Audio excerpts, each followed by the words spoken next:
नमस्कार, आप सभी का स्वागत है क्लास 12 नेक्स्ट टॉपर ह्यूमैनिटीज पर। मैं सिद्धार्थ पटेल आप सभी बच्चों का बहुत ही जोरों शोरों से स्वागत करता हूं। तो आज मैं आप लोगों के लिए लेके आ गया हूं आपकी book 2 politics in India since independence के मोस्ट एक्सपेक्टेड क्वेश्चंस, वो सवाल जो कि बोर्ड एग्जामिनेशन में बार बार पूछे जाते हैं। एंड ट्रस्ट मी, इस वीडियो में मैं जो आपको सवाल करवाऊंगा इसके बाहर आपको कोई सवाल नहीं पूछा जाएगा। इसमें जितने भी इंपॉर्टेंट क्वेश्चन है politics in India since independence वाली किताब के, उन सभी क्वेश्चंस को मैं निपटा दूंगा। कल हमने मैराथन की थी, इस पूरी किताब को पढ़ा था, आज बारी है सवाल करने की। ठीक है भाई साहब, तो शुरुआत करते हैं अपने पहले सवाल से। और पहला सवाल पहले चैप्टर से बनता है, चैलेंजेस ऑफ नेशन बिल्डिंग से। ठीक है भाई साहब, highlight the role of Sardar Vallabhbhai Patel to bring the princely states into Indian union. Support your answer with the help of any 3 example. सवाल पूछा जा रहा है कि जो सरदार वल्लभ भाई पटेल का जो रोल रहा है प्रिंसली स्टेट्स को जो इंडिया में मर्ज करने का, उस रोल को बताओ और 3 एग्जाम्पल्स बताओ। तो कुल मिला के अगर मैं आसान भाषा में इस सवाल को करूं तो प्रिंसली स्टेट्स को जो इंडिया में मर्ज किया है उसके बारे में आपको लिखना है, ठीक है, और आपको 3 एग्जाम्पल देने। ठीक, तो Sardar Patel was India's deputy prime minister and the home minister during crucial period immediately following the independence. He played a historical role in discussing with the rulers of princely state firmly but diplomatic and bringing out the most of the states into Indian Union. देखो भाई साहब, जब देश आजाद हुआ था तो हमने ये देखा था कि बहुत सारे प्रिंसली स्टेट से उस समय सरदार वल्लभ भाई पटेल देश के डेप्यूटी प्राइम मिनिस्टर और होम मिनिस्टर बनते हैं। भैया, सरदार वल्लभ भाई पटेल का बहुत इंपॉर्टेंट रोल रहा है प्रिंसली स्टेट्स को इंडिया में मर्ज करने के लिए। सरदार वल्लभ भाई पटेल ने डिप्लोमेटिकली उन लोगों से बात करी है, साम दाम दंड भेद सारी चीजें इस्तेमाल की है हम लोगों ने, सो दैट हम आज जो आप प्यारा सा भारत देख रहे हो ना, इस भारत में उन सारे स्टेट्स को जोड़ने के लिए सारी टेक्टिक्स अपनाई गई है। ठीक है, अब यहां पे अगर हम एग्जाम्पल देखें मेरे लाल, तो सबसे पहले आप लोग एग्जाम्पल जूनागढ़ का लिख सकते हो कि जूनागढ़ में प्लेबिसाइड कंडक्ट करवाया था। प्लेबिसाइड मतलब कि वहां के लोगों से वोटिंग करवाई गई थी कि वो इंडिया में जुड़ना चाहते, पाकिस्तान में। तो वहां के लोगों ने क्या बोला था? वहां के लोगों ने बोला था कि वो भारत में जुड़ना चाहते हैं। और हम लोगों ने देखा कि जूनागढ़ को भारत में जोड़ा गया। सेम मेरे लाल, हम लोग अब दूसरा एग्जांपल लिख सकते हो, किसका? हैदराबाद का लिख सकते हो। ठीक है, हैदराबाद में हम लोग देखते थे कि वहां के राजा कौन थे? वहां के राजा थे निजाम। ठीक है, और जो निजाम इंडिया में मर्ज नहीं होना चाहते थे, इंडिया के साथ में इंस्ट्रूमेंट ऑफ असेशन साइन नहीं करना चाहते थे। लेकिन हम लोग देखते हैं कि वहां हैदराबाद के जो लोग थे वो चाहते थे कि वो इंडिया में क्या हो, वो चाहते थे कि वो लोग इंडिया में जुड़े। तो वहां पे लोगों ने प्रोटेस्ट स्टार्ट किया। निजाम ने क्या किया भैया? हम लोगों ने देखा कि निजाम ने अपनी आर्मी रजाकार्स को वहां पे भेज दिया। ठीक है, रजाकार्स ने लोगों को बहुत मारा, विमेंस के साथ में रेप हुआ। यहां से भारत सरकार ने अपनी आर्मी को भेजा और हमने हैदराबाद को भारत में मर्ज कर लिया। ठीक, तो ये दूसरा एग्जाम्पल हो गया। तीसरा अगर हम लोग देखें तो मणिपुर के जो महाराजा थे, मणिपुर के महाराजा को हम लोग देख रहे थे कि डिप्लोमेटिकली हम लोगों ने देखा था कि मणिपुर के महाराजा को उन्होंने कन्विंस कर लिया था कि वो भारत में जुड़ जाए। तो ये 3 एग्जाम्पल लिख सकते हो मेरे लाल, मणिपुर, हैदराबाद और जूनागढ़, जिसमें से कि मेरे लाल आपको मणिपुर और हैदराबाद को ध्यान रखना है। मणिपुर और हैदराबाद को तो इसलिए ध्यान रखना है क्योंकि यहां से आपसे अलग से भी क्वेश्चन पूछा जा सकता है। देखो, 2-3 तरीके होते हैं सवाल पूछने के। या तो क्वेश्चन आपसे से सीधा पूछ लिया जाए, या तो कान ऐसे पकड़ोगे या कान ऐसे पकड़ोगे। ठीक है, तो कई बार कान ऐसे पकड़ते हैं लेकिन बहुत बार कान ऐसे पकड़ते हैं। अब जो तुम कॉम्पिटेंसी बेस्ड क्वेश्चन सुनते हो ना, कॉम्पिटेंसी बेस्ड क्वेश्चंस क्या होते हैं? कॉम्पिटेंसी बेस्ड क्वेश्चन मतलब कुछ नहीं होता है, कंसेप्ट बेस्ड क्वेश्चन होता है। कॉम्पिटेंसी बेस्ड क्वेश्चन का एक हवा बना दिया है, इसमें सारे क्वेश्चन इंक्लूडेड है। कंसेप्ट बेस्ड क्वेश्चन जिसमें कि तुमसे सीधा कंसेप्ट पूछा गया, वो है कॉम्पिटेंसी बेस्ड क्वेश्चन। अगर तुम पॉलिटिकल साइंस के पेपर उठा के देखोगे ना पिछले सालों के, तो तुमको लगेगा कि अलग से कुछ कॉम्पिटेंसी बेस्ड कुछ समझ में आ नहीं रहा है। कॉम्पिटेंसी बेस्ड मतलब कंसेप्चुअल बेस्ड क्वेश्चन, जहां पे पे जहां से तुमसे कंसेप्ट समझना चाह रहे हो, तो ये हो गया ना कॉम्पिटेंसी बेस्ड क्वेश्चन। यहाँ पे सरदार वल्लभ भाई पटेल और यहाँ पे क्या पूछा गया कि प्रिंसली स्टेट को कैसे मर्ज किया और 3 एग्जाम्पल बताओ। अब यही अगर सीधा क्वेश्चन पूछ लिया जाता हैदराबाद के बारे में तो ये डायरेक्ट क्वेश्चन हो गया, लेकिन अभी क्वेश्चन घुमा के पूछा है तो ये कॉम्पिटेंसी बेस्ड हो गया। समझ रहे हो मैं क्या समझाना चाह रहा हूं? तो इसी वीडियो में कॉम्पिटेंसी बेस्ड और तुम्हारे सारे क्वेश्चंस मैं करवा रहा हूं। नेक्स्ट क्वेश्चन भैया, mention the 3 challenges that independent India faced immediately after independence। Bharat ने कौन से 3 चैलेंजेस फेस किए थे मेरे लाल तुरंत आजादी के बाद में, आप उनको बताइए। तो पहला चैलेंज था to accommodate unity with diversity. हमें पूरे भारत में यूनिटी मेंटेन रखना है, येट हमें डाइवर्सिटी की रिस्पेक्ट करना है। इंडिया इतनी बड़ी कंट्री है, ठीक है, इंडिया इतनी बड़ी कंट्री, अलग अलग कल्चर के लोग हैं, अलग अलग रिलीजन के लोग हैं, अलग अलग लैंग्वेज के लोग हैं। तो यहां पे हमें क्या करना है, यहां पे हमें यूनिटी एंड इंटीग्रिटी को मेंटेन करके रखना है। ये पहला चैलेंज था। दूसरा चैलेंज क्या था कि भारत में डेमोक्रेसी को स्टैब्लिश करके रखना है, भारत में डेमोक्रेसी को स्टैब्लिश करके रखना है। जैसे ही हमारा देश आजाद हुआ था तो हमारी सरकार ने, हमारे कॉन्स्टिट्यूशन ने वादा किया था कि भारत जो रहेगा वो डेमोक्रेटिक तरीके से गवर्न होगा, क्योंकि अंग्रेज जो थे, अंग्रेज जिन्होंने कि हमारे ऊपर रूल किया है, उन्होंने हमारे साथ में डेमोक्रेसी नहीं अपनाई मेरे लाल, वो हमें बहुत ज्यादा एक्सप्लॉइट करते थे। तो ऐसा था कि आने वाली जो सरकारें रहेगी वो डेमोक्रेटिक रूल के तहत क्या करेगी, डेमोक्रेटिक रूल के तहत अपना देश आगे चलेगा। इसके बाद में अगर अपन थर्ड चैलेंज की बात करें तो थर्ड चैलेंज बात करता है डेवलपमेंट ऑफ ऑल, मतलब सोसाइटी में सभी का डेवलपमेंट होगा। ऐसा नहीं होगा कि सिर्फ अमीरों का हो रहा है, सिर्फ पर्टिकुलर कास्ट का हो रहा है, सिर्फ पर्टिकुलर रिलीजन के लोगों का हो रहा है। डेवलपमेंट सभी का होगा हमारे समाज में, एंड स्पेशली जो सबसे पीछे है, जो सबसे ज्यादा वल्नरेबल है, उस पर सरकार सबसे ज्यादा ध्यान देगी। अब ये सवाल जो होता है मेरे लाल, ये सवाल यूजली 6 मार्क्स में आता है, ठीक है। अब इसका आंसर कैसे लिखना है ये बता देता हूं। 3 पॉइंट लिखने से आंसर नहीं मिलेंगे, ठीक है, 3 पॉइंट लिखने से यहां पे आपको आंसर नहीं मिलेंगे। यहां पे आपको क्या करना है, इन पॉइंट्स को एक्सप्लेन करना है। तो जितना भी मैंने आपको बोल के एक्सप्लेन किया ना, इनको तुम लोग क्या कर सकते हो, इनको तुम लोग लिख सकते हो, यहां पे एक्सप्लेन कर सकते हो, ठीक। ये चीज अपने को यहां पे क्लियर हो गई है। Now the partition of 1947 was not just the division of territory but a division of heart. In light of this statement analyse 6 consequences of partition, ठीक है। अब यहां पे फिर से इसको मैं बोल दूंगा कॉम्पिटेंसी बेस्ड क्वेश्चन। क्यों कॉम्पिटेंसी बेस्ड क्वेश्चन बोल दूंगा, देखो सीबीएसई चाहे मेरे लाल तो वो सीधा पूछ सकता है analyse 6 consequences of partition. Question सीधा यहां से भी बन सकता है, एनालाइज 6 कॉन्सिक्वेंसेज ऑफ पार्टीशन। लेकिन सीबीएसई को सीधा कान नहीं पकड़ना है, सीबीएसई को ऐसे कान पकड़ना है, ठीक है। तो उन्होंने इतना लंबा क्या किया, उन्होंने इतना लंबा यहां पे स्टेटमेंट लिख दिया, The partition of 1947 was not just the division of territory but division of heart, ठीक है।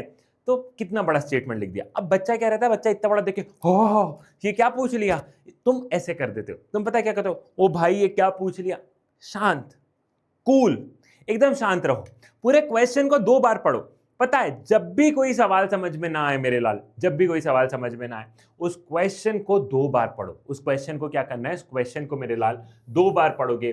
जैसे ही तुम उस क्वेश्चन को 2 बार पढ़ोगे ना मेरे लाल, तुम्हें ऑटोमेटिकली चीजें समझ में आएगी, तुम्हें चीजें समझ में आ जाएगी। उसी क्वेश्चन में एक छोटा क्वेश्चन छुपा होगा और तुमको सिर्फ उसी का आंसर लिखना है। समझ गए हो, समझ गए हो। इसलिए मैंने बोला कि ये वीडियो इंपॉर्टेंट है, पीडीएफ से ज्यादा वीडियो इंपॉर्टेंट है, क्योंकि इसमें ट्रिक्स बताते चल रहा हूं, ठीक है। तो अपने को क्या करना, अपने को पार्टीशन के कॉन्सिक्वेंसेस बताने हैं, ठीक। तो पार्टीशन के कॉन्सिक्वेंसेस में पहला पॉइंट तुमने डिवीजन ऑफ प्रोविंसेस लिख दिया। इसमें की क्या बात हुई थी, इसमें से ये बात हुई थी भैया कि जब पाकिस्तान बना था तो मुस्लिम लीग ने ये बोला था कि मुस्लिम मेजॉरिटी स्टेट, मुस्लिम लीग ने ये बोला था कि मुस्लिम मेजॉरिटी प्रोविंसेस जो हैं वो पाकिस्तान का हिस्सा बनेंगी, ठीक है। हम यहाँ पे क्या देखते हैं मेरे लाल, जो 2 प्रोविंसेस थी, कौन कौन सी 2 प्रोविंसेस थी, एक थी पंजाब, दूसरी थी बंगाल, ठीक है। एक थी पंजाब और एक थी बंगाल। ये 2 प्रोविंसेस ऐसी थी भैया कि यहां पे मुस्लिम हिंदू दोनों थे। तो इन प्रोविंसेस का क्या हुआ, ये बहुत बड़ी प्रोविंस थी, ये भी बहुत बड़ी प्रोविंस थी। तो इन प्रोविंसेस का क्या हुआ, पंजाब प्रोविंस का डिवीजन हुआ, बंगाल प्रोविंस का डिवीजन हुआ। तो यहां पे इन 2 प्रोविंसेस पे हमने सबसे ज्यादा क्या देखा, सबसे ज्यादा मतलब हम कह सकते हैं कि खतरा या सबसे ज्यादा गलत किसी के साथ में, सबसे ज्यादा गलत किसी के साथ में, अगर मैं ऐसा कहूं तो इन 2 प्रोविंसेस के लोगों के साथ में हुआ है, ठीक है।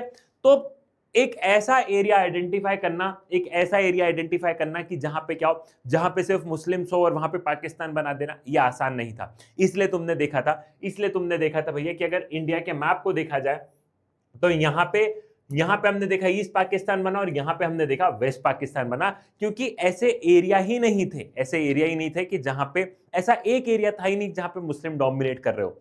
तो बीच में इंडिया पड़ा, यहां पाकिस्तान, तो ये एक समस्या अपने को क्या है, ये एक समस्या अपने को देखने को मिली। Next, exploitation of minorities. अब दोनों साइड में जो माइनॉरिटीज बच गए भैया, उनका हद से ज्यादा एक्सप्लॉइटेशन हुआ। यहाँ पे जो हिंदूज थे उनके साथ में एक्सप्लॉइटेशन हो रहा था, यहाँ पे जो मुस्लिम्स थे उनके साथ में यहाँ पे एक्सप्लॉइटेशन हो रहा था। माइग्रेशन, ऐसा कहा जाता है कि उस समय में इतना बड़ा माइग्रेशन कहीं देखने को नहीं मिला जितना बड़ा माइग्रेशन हमारे पार्टीशन की वजह से क्या है, जितना बड़ा माइग्रेशन हमने हमारी पार्टीशन के वजह से देखा।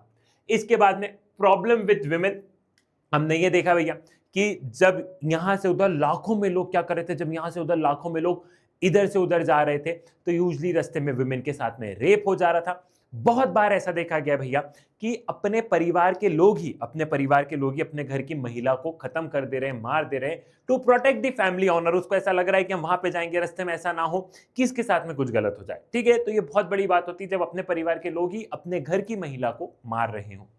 प्रॉब्लम विद रेफ्यूजी, हमने देखा है कि बहुत सारे लोग रेफ्यूजी कैंप्स में रहने लगे। रेफ्यूजी कैंप्स मतलब, एक बात बताता हूं बेटा, कि मान लो जो पाकिस्तान में रह रहे थे वो, मतलब जो पाकिस्तान वाले एरिया में रह रहे थे वो इंडिया में आए, तो उनकी तो सारी जमीन जायदाद सब कुछ तो वहीं छूट गया ना। भारत जो न्यूली जो इंडिया था उसमें तो उनका कुछ नहीं था, तो उनको रेफ्यूजी कैंप में रहना पड़ा। ये सारी समस्या देखने को मिली। डिस्ट्रीब्यूशन ऑफ फाइनेंशियल एसेट्स, मतलब कि हमारी सारी चीजें का डिवीजन हो गया, रेलवे का डिवीजन हो गया, जितने भी सरकारी ऑफिसेस थे उनका डिवीजन हो गया, टेबल कुर्सी सबका तो डिवीजन हो गया भैया। ठीक है, तुमको लग रहा है टेबल कुर्सी की क्या बात कर रहे हो, उस समय भारत को अंग्रेज बहुत बुरी हालत में छोड़ के गए थे, टेबल कुर्सी भी हमारे लिए मायने रखते थे बेटा। तो ये सारी की सारी क्या थी, ये सारी की सारी हमने यहाँ पे समस्या देखी थी। ठीक है, आगे बढ़ते हैं भैया, नेक्स्ट क्वेश्चन की तरफ बढ़ते हैं। तुम्हें कॉन्सिक्वेंसेज ऑफ पार्टीशन समझ में आ गया। Explain the role of state reorganisation commission in the reorganization of states in India after the independence. Illustrate your answer with an example of Andhra Pradesh. Again, competency based question. इसको competency based question बोल सकते हैं क्योंकि question घुमा के पूछा गया। ठीक है, कि स्टेट रीऑर्गेनाइजेशन कमीशन के बारे में बताओ और उसमें आप एग्जाम्पल में आंध्र प्रदेश को मेंशन करो। ठीक है, तो यहां पे बात करते हैं मेरे लाल कि आजादी के पहले ही कांग्रेस ने ऐसा तय किया था कि जो आजाद भारत होगा, उस आजाद भारत में जो स्टेट्स बनेंगे वो लैंग्वेज के आधार पर बनेंगे। लेकिन जब हमें आजादी मिली, जब हमने पार्टीशन देखा, तो कांग्रेस और पंडित जवाहरलाल नेहरू का ऐसा मन नहीं हुआ कि लैंग्वेज के आधार पर स्टेट्स बनाने चाहिए। रीजन क्या था बेटा, रीजन ये था मेरे लाल कि उनको ऐसा लग रहा था कि अगर हमने लैंग्वेज के आधार पर स्टेट्स बना दिए तो ऐसा ना हो इंडिया का फर्दर डिवीजन हो जाए, ऐसा ना हो कि इंडिया के आगे चल के और फर्दर डिवीजन हो जाए। तो वो इस चीज को उन्होंने कुछ समय होल्ड पे रख दिया कि लैंग्वेज के आधार पर स्टेट्स नहीं बनाएंगे। लेकिन हम लोग देखते हैं मेरे लाल कि यहां पे तेलुगु स्पीकिंग स्टेट की बहुत ज्यादा डिमांड उठने लगी। पहले जो मद्रास प्रोविंस हुआ करता था उसमें तमिल और तेलुगु स्पीकिंग लोग रहते थे। पहले मद्रास प्रोविंस बहुत बड़ा था, तमिलनाडु को पहले मद्रास प्रोविंस बोलते थे। ठीक है, अब वहां से जो तेलुगु स्पीकिंग लोग थे वो लोग प्रोटेस्ट करने लगे कि हमें तमिल स्पीकिंग का अलग स्टेट होना चाहिए, तेलुगु स्पीकिंग का अलग स्टेट होना चाहिए।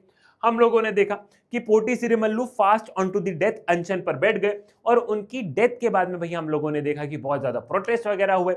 इसके चलते सेंट्रल गवर्नमेंट ने क्या किया, सेंट्रल गवर्नमेंट ने तेलुगु स्पीकिंग का एक अलग स्टेट आंध्र प्रदेश को स्वीकार कर लिया। तो तमिलनाडु अलग हो गया, आंध्र प्रदेश अलग हो गया। जब ये हुआ मेरे लाल तो हमने देखा कि पूरे इंडिया में प्रोटेस्ट होने लगा है, क्योंकि अगर आपने एक स्टेट लैंग्वेज के आधार पर बना दिया है तो दूसरे स्टेट भी तो बोलेंगे कि हमें भी लैंग्वेज के आधार पर स्टेट्स बना के दो। इसके चलते स्टेट रीऑर्गेनाइजेशन कमीशन बना 1953 में। ये स्टेट रीऑर्गेनाइजेशन कमीशन ने अपनी 1956 में क्या किया, अपने 1956 में रिपोर्ट दी। ठीक है, 1956 में रिपोर्ट दी भैया, और इसके तहत ये तय किया गया भैया क्या, कि लैंग्वेज के आधार पर क्या कर दिया जाए, लैंग्वेज के आधार पर स्टेट्स बना दिए जाए। ठीक है, यहां तक की चीजें अपने को क्लियर हो गई है। नेक्स्ट चैप्टर पे आ जाते हैं। अगला चैप्टर कौन सा है, era of one party dominance. Era of one party dominance 4 number का चैप्टर है, यहां 4 नंबर का ही चैप्टर है, तो यहां से जो सवाल आएगा वो 4 नंबर का ही आएगा। ठीक है, तो यहां पे 4 मार्क्स का क्या है, 4 मार्क्स का चैप्टर है। अच्छा, अब तुम लोग बोलोगे कि सर आपने मार्क्स नहीं बताया, यहाँ पे जो सर आप सवाल पूछ रहे हो अपने मार्क्स नहीं बताए। देखो मेरे लाल, ज्यादातर मैंने कोशिश की कि तुम्हारे क्वेश्चन में 6 नंबर के डालूं, स्पेशली वो चैप्टर जो कि 6 नंबर के हो, ठीक है, वहां पे 6 नंबर के सवाल डालूं। क्यों? क्योंकि अगर 6 नंबर का सवाल तुमने कर लिया ना तो 2 और 4 का बन जाएगा। ठीक, तुम मेरा लॉजिक समझो। जैसे कि चैलेंजेस ऑफ नेशन बिल्डिंग से 99% प्रोबेबिलिटी होती है। क्या प्रोबेबिलिटी होती है? कि एक 6 नंबर का सवाल आएगा। तो अगर एक 6 नंबर का सवाल आया तो खत्म, फिर है ही ना, चैप्टर का वेटेज ही 6 नंबर का है। ठीक है, अब आते हैं एराउ वन पार्टी डोमिनेंस में, तो यहाँ पे 4 नंबर का अपने को एक सवाल आएगा ही आएगा। ठीक, so describe any 4 feature of the ideology of Bharatiya Jana Sangh. भारतीय जनसंघ की आइडियोलॉजी के बारे में बताओ। ये सवाल इंपॉर्टेंट हो जाता है, इस पॉलिटिकल पार्टी के बारे में हमको पढ़ के जाना है। ठीक है, तो अगर हमें भारतीय जनसंघ की लीनेज, मतलब अगर हमें भारतीय जनसंघ की हिस्ट्री को ट्रेस करना है तो हमें आरएसएस के बारे में बात करनी होगी, हिंदू महासभा के बारे में बात करनी होगी, क्योंकि जो भारतीय जनसंघ है वो आरएसएस और हिंदू महासभा के लोग, ये जो लोग थे, इन लोगों ने, इनमें से कुछ लोग आए और इन लोगों ने मिलकर क्या किया? भारतीय जनसंघ बनाया। ठीक है, यहां पे हम लोग देखते भैया कि भारतीय जनसंघ जो था, भारतीय जनसंघ दूसरी पॉलिटिकल पार्टी से काफी डिफरेंट था in terms of ideology, in terms of उनका काम करने का तरीका। जैसे दूसरी पॉलिटिकल पार्टी सोशलिज्म की बात कर रही थी, दूसरी पॉलिटिकल पार्टी दूसरी चीजों की बात कर रही थी, लेकिन भारतीय जनसंघ की आइडियोलॉजी कंप्लीटली डिफरेंट थी। कैसे? क्योंकि भारतीय जनसंघ कल्चर पर फोकस कर रहा था, ट्रेडिशन पर फोकस कर रहा था। ये मान रहे थे कि अगर इंडिया को मॉडर्न बनाना है, अगर इंडिया को विश्व गुरु बनाना है, तो आपको अपने कल्चर, आपको आपके ट्रेडिशन, इन सारी चीजों से ही बनेगा, ये इनका मानना था। और उस समय यही एक ऐसी पॉलिटिकल पार्टी थी जो कल्चर, ट्रेडिशन, रिलीजन, इन सारी चीजों की बात कर रही हो। ठीक है, ये वाली पॉलिटिकल पार्टी बात कर रही थी, भारतीय जनसंघ बात कर रही थी इंडिया और पाकिस्तान का रीयूनियन, री होता है ना तुम्हारा भी टंग ट्विस्टर। ठीक, तो हम लोग क्या देख रहे थे? भारतीय जनसंघ क्या कर रहा था? भारतीय जनसंघ मेरे लाल बात कर रहा था इंडिया और पाकिस्तान के रीयूनियन की, अखंड भारत की, क्या है, अखंड भारत की ये बात कर रहा था। ठीक है, उसके बाद में the party was in forefront of agitation to replace English with Hindi as an official language of India. It oppose to the granting of the concession to religious and cultural minorities. Bharatiya Jansangh बात कर रहा था कि जो इंग्लिश में जो सरकारी काम हो रहे हैं इसको हिंदी में काम हो, और साथ ही साथ में जो माइनॉरिटीज को, रिलीजियस माइनॉरिटीज को जो आप कंसेशंस दे रहे हो, हम लोग देखते हैं कि माइनॉरिटीज को क्या है, माइनॉरिटीज को कंसेशंस मिलते हैं, सरकार पैसा देती है, तो ये इस सब के अगेंस्ट में था। तो ये थे भारतीय जनसंघ के फीचर्स। इन फीचर्स को ध्यान रखना है मेरे लाल। भारतीय जनसंघ एक इंपॉर्टेंट हम लोग क्या देखते हैं? भारतीय जनसंघ मेरे लाल, यहां पे हम लोग एक इंपॉर्टेंट क्वेश्चन इमर्ज हो सकता है यहां पे। ठीक है, the Congress party succeeded in maintaining its dominance till 1967, explain the reason. अब देखो, यहां पे मैं 2 सवाल और ऐड कर रहा हूं। ठीक है, वो 2 सवाल ऐड कर रहा हूं क्योंकि उसके आंसर मैं यहीं पे समझाऊंगा, ठीक है, वो 2 सवाल कौन कौन से? What is Congress system, what is Congress system, what is Congress system. ठीक है, दूसरा Congress as social and ideological coalition. ठीक है, तो दूसरा Congress as social and ideological coalition. ठीक है, अब बात करते हैं भैया कि 1967 के जनरल इलेक्शन तक हम लोग देख रहे थे कि कांग्रेस क्या है। पहले हम इसी सवाल पे बात करते हैं कि कांग्रेस की एकदम जहां जहां तक नजर जाएगी वहां वहां तक कांग्रेस दिखेगा। ऐसा था ना कि जहां जहां तक नजर जाएगी वहां वहां तक कांग्रेस दिखेगी। ठीक, ऐसा क्यों? सबसे पहला पॉइंट यह है कि कांग्रेस को इंडियन नेशनल मूवमेंट की लेगेसी थी। जितने भी इंपॉर्टेंट लीडर थे मेरे लाल, जितने भी इंपॉर्टेंट लीडर थे, सारे इंपॉर्टेंट लीडर क्या है, सारे इंपॉर्टेंट लीडर कांग्रेस में थे। तो एक वो इंडियन नेशनल मूवमेंट में जो लेगेसी चले आ रही ना, लोगों के मन में था कि आजादी के आंदोलन में इंडियन नेशनल कांग्रेस का बहुत बड़ा हाथ रहा है, तो कांग्रेस को लोग ऑटोमेटिकली वोट कर रहे थे। ठीक है, पहली चीज ये हो गई। इसी में एक चीज बता दूं, उस समय भैया जितने भी प्रोमिनेंट लीडर थे सारे कांग्रेस में थे। ठीक है, चाहे अपर कास्ट का लीडर हो, लोअर कास्ट का लीडर हो, किसी भी रिलीजन का लीडर हो, सब कांग्रेस में थे। तो Congress as a social coalition मतलब क्या है कि समाज के हर वर्ग का लोग, अपर कास्ट, लोअर कास्ट, हर वर्ग का लोग क्या है, हर वर्ग का लोग, हर सेक्शन का लोग कांग्रेस में। अब हर सेक्शन के लोग हैं, फॉर एन एग्जांपल कि अगर 100 लोग हैं मेरे लाल एक क्लास में, 100 लोग हैं तो 100 लोगों की अलग अलग आइडियोलॉजी होगी ना। तुम अगर अपनी कॉलोनी की बात कर लोगे या तुम अपने परिवार की बात कर लोगे तो सबकी अलग अलग आइडियोलॉजी होगी ना। तो अलग अलग लोग थे तो सबकी अलग अलग विचारधारा थी, फिर भी कांग्रेस एक साथ में चल रही थी। कांग्रेस में समाज के अलग, सोसाइटी के अलग अलग तरीके के लोग थे, उन अलग अलग तरीके के लोगों की अलग अलग आइडियोलॉजी थी, फिर भी सब लोग साथ में कोएलिशन, एक ग्रुप बना के साथ में चल रहे थे। यही पहला पॉइंट और यही इसका आंसर है। क्लियर है? हार्ड वर्क के साथ साथ में स्मार्ट वर्क करना है। ठीक है, हम लोग क्या देख रहे थे? हम लोग देख रहे थे कि कांग्रेस पार्टी को सभी लोगों का सपोर्ट था, एलाइट्स का था, एजुकेटेड का था, बिजनेस क्लास का था, मिडिल क्लास का था, पुअर का था, पीजेंट्स का था, सब लोगों का सपोर्ट था भैया। ठीक है, कांग्रेस के पास में बड़े बड़े फेसेस थे, कांग्रेस के पास में बड़े बड़े फेसेस थे। साथ ही साथ में मेरे लाल उस समय कांग्रेस का क्या था? कांग्रेस का जो ऑर्गेनाइजेशनल स्ट्रेंथ थी, ऑर्गेनाइजेशनल स्ट्रेंथ मतलब देखो एक एग्जांपल से बताता हूं। आज के तारीख में तुम बीजेपी को देखते हो तो बीजेपी एक सेंट्रल लीडरशिप बीजेपी की बहुत स्ट्रांग है कि तुम्हें मोदी जी दिख रहे हैं, अमित शाह दिख रहे हैं, ठीक है, तो सेंट्रल लीडरशिप बहुत स्ट्रांग है। लेकिन तुम लोग देख रहे हो कि बीजेपी का ग्राउंड प्रेजेंस भी हर एक गांव में, हर एक शहर में हम लोग देख रहे हैं कि बीजेपी का ग्राउंड प्रेजेंस भी कितना स्ट्रांग है। सेम वैसा ही यहाँ पे कांग्रेस का भी देखने को मिलता था, सेम वैसा ही मेरे लाल यहाँ पे कांग्रेस का भी देखने को मिलता था। ठीक है, अब कांग्रेस सिस्टम क्या है भैया? कांग्रेस सिस्टम यही है कि हम लोग क्या देख रहे थे? हम लोग ये देख रहे थे कि जहां जहां तक नजर जाएगी वहां वहां तक कांग्रेस था। और कांग्रेस में इतने सारे लोग थे, कांग्रेस के अंदर बहुत सारी पॉलिटिकल पार्टी थी। पता है उस समय क्या हो रहा था? उस समय ये मान लो कि ये इतनी बड़ी कांग्रेस है, इस कांग्रेस के अंदर छोटी छोटी पॉलिटिकल पार्टीज थी। उस समय कांग्रेस बड़ी डेमोक्रेटिक पार्टी हुआ करती थी भैया। मतलब कि मान लो ये नेहरू जी हैं, तो नेहरू जी को अगर कोई क्रिटिसाइज कर दे तो नेहरू जी ये नहीं बोलते थे कि तुम मेरे को क्रिटिसाइज क्यों कर रहे हो? कर रहे हो तो कर रहे हो, it is a part of democracy. Democracy में ही तो क्रिटिसिज्म होता है, डेमोक्रेसी में ही तो आप सरकार को क्रिटिसाइज करते हो, डेमोक्रेसी में ही तो आप सरकार की आलोचना करते हो मेरे लाल। तो हम लोग देख रहे थे कि कांग्रेस में क्या हो रहा था? कांग्रेस सरकार भी चला रही थी और कांग्रेस के लोग ही सरकार को क्रिटिसाइज भी कर रहे थे। तो कांग्रेस सरकार का भी काम कर रही थी, कांग्रेस अपोजिशन का भी काम कर रही थी। इसी को कहा गया है कांग्रेस सिस्टम। क्लियर है? तो इसके बाहर क्या है? इसके बाहर अब मेरे लाल अब तुमको कोई यहां पे सवाल नहीं आना है। ठीक है, ठीक है, ठीक है, ठीक, ठीक है भाई साहब। Next question, discuss the role of opposition party in maintaining the democratic system in India. Opposition party का रोल बताओ in maintaining the democratic system in India. Opposition party का क्या करना है? अपोजिशन पार्टी का हमें रोल बताना है। देखो, तो आज अगर तुम डेमोक्रेसी देख रहे हो ना मेरे लाल, तो अपोजिशन का बहुत बड़ा रोल है। उस समय देखने को मिल रहा था कि हर जगह कांग्रेस थी, माना, लेकिन जो 10, 12, 15, 20 सीट भी जो अपोजिशन को आती थी ना अलग अलग इलेक्शंस में मेरे लाल, अपोजिशन उसमें भी सरकार को क्रिटिसाइज करता था, अपोजिशन उसमें भी सरकार को क्रिटिसाइज करता था मेरे लाल। ठीक है, जब 1962 में चाइना के साथ में वॉर हुआ था तो पार्लियामेंट में अपोजिशन ने इसका भयंकर डिस्कशन किया था, सरकार की बहुत सारी आलोचना की थी।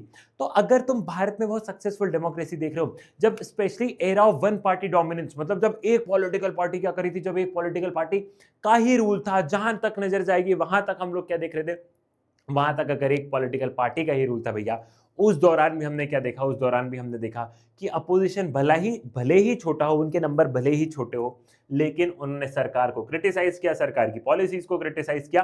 तो डेमोक्रेसी को सक्सेसफुल बनाने में सरकार से ज्यादा मेरे लाल अपोजिशन का रोल होता है। यह हकीकत है, यह आज कल और हमेशा हकीकत रहेगी कि सरकार एक समय पे तानाशाह हो जाती है, अपोजिशन ही डेमोक्रेसी को चलने में मदद करता है। ठीक है, तो ये वाली चीज हो गई अपने को क्लियर। चलो, कॉम्पिटेंसी बेस्ड क्वेश्चन आ गया तुम्हारा। ठीक है, preparing for the first general election was a mammoth exercise, justify the statement with suitable argument. अब ये क्या बोला गया कि जो पहला जनरल इलेक्शन था उसके लिए प्रिपेयर करना अपने आप में एक बहुत बड़ी जंग थी, इसको एक्सप्लेन करो। अब इसको सीधा सीधा भी बोल सकते थे कि फर्स्ट जनरल इलेक्शन में क्या क्या समस्या फेस की गई, लेकिन इसको क्या क्या घुमा के पूछेंगे और कॉम्पिटेंसी बेस्ड क्वेश्चन का क्या करेंगे? कॉम्पिटेंसी बेस्ड क्वेश्चन का नाम दे देंगे। ठीक है, so for the election commission of India, the preparedness of the first general election was a mammoth exercise because of the following reasons. ठीक है, India was a large country in terms of size and draw the boundaries of electoral constituency was a challenging task for the election commission of India. कि भारत बहुत बड़ी country थी भैया। सबसे पहले तो आपको कॉन्स्टिट्यूएंसी ड्रॉ करनी पड़ेगी ना, वो कॉन्स्टिट्यूएंसी ड्रॉ करना अपने आप में एक बहुत बड़ी जंग थी भैया, ठीक है, कि ये सीट से ये लड़ाई, ये सीट से, तो सीट के लिए कॉन्स्टिट्यूएंसी भी तो बनानी पड़ेगी। तो पहले जनरल इलेक्शन में जब इंडिया को अलग अलग कॉन्स्टिट्यूएंसी में डिवाइड किया था, वो खुद अपने आप में एक बहुत बड़ी जंग थी, ठीक है। It also required preparing the electoral roll, which could take a lot of time because nearly 40,000 names of women were not recorded in the list, as they simply listed as wife of, daughter of. ठीक है, यहाँ पे ये था भैया कि electoral roll, सबको voter ID card बनाना, list बनाना, ये भी अपने आप में जंग है। एक वो देश है जिसको कि अभी आज़ादी मिली है, सबको वोटर आईडी कार्ड इशू करना अपने। आज तुम आधार कार्ड में लाइन लग जाओ, कितनी लंबी, मेरा नंबर कब आएगा, मेरा नंबर कब आएगा, मतलब तुम भी जानते हो कि आज भी मेरे लाल बहुत सारा सरकारी स्ट्रक्चर उधर गया, लेकिन फिर भी लाइनें आज भी लगती। तो उस समय इतने सारे लोगों का इलेक्टोरल रोल में नाम लेना, वोटर आईडी कार्ड्स बनाना अपने आप में एक जंग थी। और हमने ये देखा था कि 40,000 नेम्स जो हम लोग देख रहे थे भैया, हम लोग यहाँ पे लाखों में देख रहे थे, हम लोग लाखों में ये देख रहे थे यहाँ पे कि लाखों में विमेंस के नाम नहीं थे। मतलब विमेंस के नाम कैसे नहीं थे भैया, उनमें ऐसा था नाम ना लिख के वाइफ ऑफ, पति का नाम लिख दिया, wife of Shri Ram Prasad, wife का नाम ना लिख के ऐसा लिख दिया। तो ऐसे थोड़ी ना काम हो सकता है, ठीक है, ऐसे थोड़ी ना काम हो सकता है, ठीक है। At that time there were 17 crore eligible voter who had to elect about 3,200 MLAs and 489 members of Lok Sabha, क्योंकि उस समय स्टेट लेजिस्लेटिव असेंबली और लोकसभा का इलेक्शन एक साथ में हुआ था। तो 17 करोड़ वोटर थे, उनको ये इलेक्ट करना था। On the head of it, only 15% of these eligible voters were literate. Thus, training of election officer and polling staff to be conducted. The election was also a challenging task. और हमने यहाँ पे ये देखा कि मात्र उस समय देश में 15% लोग क्या थे, 15% लोग ही लिटरेट थे मेरे लाल, ठीक है। तो इलेक्शन कमीशन को अपने लोगों को ट्रेनिंग देना है, कैसे वोट डलेंगे, क्या होगा, क्योंकि इलेक्शन कमीशन को भी 17 करोड़ लोगों से अगर वोट डलवाना है तो अपने लोगों को ट्रेनिंग देना पड़ेगा ना। आज तुम देखते हो ना सरकारी बसेस में हम लोग देख रहे हैं कि स्कूल के टीचर्स को ले जा रहे हैं, ठीक। तो ये सारी समस्या थी, क्लियर है। इसी के साथ अपना era of one party dominance होता है खत्म। बारी आ जाती है पॉलिटिक्स ऑफ प्लान डेवलपमेंट। ये चैप्टर 2 नंबर का है, ठीक है। 2 नंबर में यहाँ पे बस मैंने 2 सवाल लेके आया। Why planning commission was replace by NITI Aayog, ये सवाल मैं जानबूझ के लेके आऊं क्योंकि अपने को बस बेटा 5 मिनट निकालना है तुमको। 5 मिनट में तुमको नीति आयोग के बारे में पढ़ना है और 5 मिनट में प्लानिंग कमीशन के बारे में पढ़ना है। इससे ज्यादा तुमको इस चैप्टर में कुछ नहीं पढ़ना है, ठीक है। प्लानिंग कमीशन को क्यों रिप्लेस किया गया भैया, क्योंकि प्लानिंग कमीशन का बड़ा सेंट्रलाइज सिस्टम था। सेंट्रलाइज मतलब सब कुछ सेंट्रल गवर्नमेंट प्लान करती थी। वही नीति आयोग जो था ना भैया, नीति आयोग क्या था, नीति आयोग बड़ा कोऑपरेटिव अप्रोच रख रहा है। नीति आयोग स्टेट्स गवर्नमेंट के भी इनपुट लेता है, ठीक है। तो प्लानिंग कमीशन का ये जो सेंट्रलाइज सिस्टम था, इस सेंट्रलाइज सिस्टम को रिप्लेस करके नीति आयोग लाया गया। नीति आयोग कब आया, कमेंट सेक्शन में बताओगे नीति आयोग कब आया है बेटा, ठीक है। Planning commission mainly focused on rigid 5-year plan were not suitable for rapidly changing economy. Niti Aayog was to establish a flexible policy guidance, innovation and strategic planning. Planning commission 5 साल के रिजिड प्लान बना देता था जिसमें कि कोई changes possible नहीं है। वही नीति आयोग इनोवेशन पे फोकस करता है, प्लान्स चेंज हो सकते हैं, ठीक है। नीति आयोग की प्लानिंग की अप्रोच चेंज है, तो इस वजह से प्लानिंग कमीशन को नीति आयोग से क्या कर दिया है, रिप्लेस कर दिया, ठीक है। अगला सवाल, how did the first 5-year plan deferred from second 5-year plan. First 5-year plan और सेकंड 5-year प्लान में क्या डिफरेंस है, तो सबसे पहले इनके नाम ध्यान रख लेना। फर्स्ट 5-year प्लान किसने बनाया, K N. Raj. Second 5-year plan PC Mahalanobis, MCQ के पर्सपेक्टिव से इंपॉर्टेंट है। First 5-year plan agriculture sector पर फोकस कर रहा था, second 5-year plan industrial sector पर फोकस कर रहा था। इस चीज को तुमको ध्यान रखना है और तुमको इनके ईयर भी ध्यान रखना है। ये भी तुम मुझे कमेंट सेक्शन में बताओगे कि फर्स्ट 5-year प्लान का ईयर क्या है, सेकंड 5-year प्लान का ईयर क्या है। तुम मुझे कमेंट सेक्शन में बताओगे, मैं तुम्हें लाइव सेशन में क्या करूंगा, शूट आउट मिलेगा तुम्हें, ठीक है, शाउट आउट मिलेगा, ठीक है भैया। तो ये वाली बात अपनी यहां पर हो गई। बढ़ते हैं अगले चैप्टर पे, इंडियाज एक्सटर्नल रिलेशन। 6 नंबर का है यहां पे, लेकिन हम लोग देखते हैं कि यूजुअली 4 नंबर का सवाल आता है और 2 नंबर का सवाल आता है, कुछ ऐसे करके सवाल आते हैं, ठीक है। तो सबसे पहले बात करते हैं, अपना पहला सवाल यहां पे क्या है, तो पहला सवाल है इस चैप्टर का, why did India adopted the policy of non alignment. India ने नॉन अलाइनमेंट की पॉलिसी को क्यों अपनाया है। So the Indian policy of non-alignment was inspired from Indian freedom struggle. The entire freedom struggle of India was was not an isolated process, but it was a long struggle against the colonialism and imperialism. Therefore, India wanted to maintain the policy of non-alignment to protect sovereignty of all other nations and maintain the security through peace. देखो, India की foreign policy India की non alignment की policy रातों रात नहीं है भैया। हमने पूरे इंडियन नेशनल मूवमेंट के दौरान, अपने पूरे आजादी के स्ट्रगल के दौरान हमने ये देखा, हमने सोवरेनिटी की बात करी। सोवरेनिटी मतलब कि भारत अपने डिसीजन खुद ले, भारत किसी का गुलाम नहीं है। अगर हम यूएसए या यूएसएसआर को ज्वाइन कर लेते तो हमें किसी एक खेमे को चुनना पड़ता और वो एक खेमा हमारे बिहाफ पे हमारे डिसीजन ले लेता, तो वो आजादी भी कोई काम की नहीं होती जब हमें एक पर्टिकुलर कंट्री के डिसीजन ही मानने होते। तो पहला पॉइंट तो मेरे लाल अपना ये रहा। दूसरा, हम लोगों ने ये देखा, India's independence was marked by the political, economic and military confrontation at the global level between the two super power, but India did not join any of these two superpower, rather it focused on maintain its independence on international issue। साथ ही साथ जब भारत को आजादी मिली तो ये USSR वाला cold war start हो गया था। और भारत को मेरे लाल, अगर मैं तुम्हें बहुत हकीकत बताऊं तो भारत उस समय गरीब देश था। गरीब देश इन द सेंस, हम अमीर तो थे लेकिन अंग्रेज हमें लूट के चले गए थे ना, ठीक है। तो भारत को ऐसा था कि हमें दोनों ग्रुप से अच्छे रिश्ते रखना है, इंटरनेशनल इश्यूज पर हमें न्यूट्रलिटी रखनी है, साथ ही साथ पे हमें दोनों ग्रुप से क्या करना है, हमें दोनों ग्रुप से फायदा भी लेना है। मतलब ये भी एक बिग पॉइंट था। इसके बाद में मेरे लाल, अगर भारत को ऐसा था कि कैपिटलिज्म का हीरो बन चुका है कौन, यूएसए, सोशलिज्म का हीरो बन चुका है यूएसएसआर, तो जो अफ्रीकन कंट्रीज को भी जो आजादी मिल रही थी, जो एशियन कंट्रीज को भी आजादी मिल रही थी, तो Pandit Jawaharlal Nehru Asia African unity पर विश्वास रख रहे थे। और पंडित जवाहरलाल नेहरू को ऐसा था कि एटलीस्ट थर्ड वर्ल्ड के लीडर तो हम रहेंगे, एटलीस्ट थर्ड वर्ल्ड के लीडर तो भारत बन जाएगा, एटलीस्ट एशिया और अफ्रीका का तो एक लीडर भारत बन सकता है। इसीलिए इंडिया ने एक अपनी नई अप्रोच दी, ठीक है।